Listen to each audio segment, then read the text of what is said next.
श्रीलक्ष्मी श्रीमहालक्ष्मी क्षीरसागरकन्यका उत्तिष्ठ हरिसम्प्रीते भक्तानां भाग्यदायिनी श्रीलक्ष्मी श्रीमहालक्ष्मी क्षीरसागरकन्यका उत्तिष्ठ हरिसम्प्रीते भक्तानां भाग्यदायिनी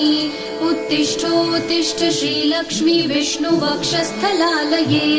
उत्तिष्ठ करुणापूर्णे लोकानां शुभदायिनी उत्तिष्ठोत्तिष्ठ श्रीलक्ष्मी विष्णुवक्षस्थलालये उत्तिष्ठ करुणापूर्णे लोकानां शुभदायिनी श्रीपद्ममध्यवसिते वरपद्मनेत्रे श्रीपद्महस्तचिरपूजितपद्मपादे श्रीपद्मजातजननी शुभपद्मवक्त्रे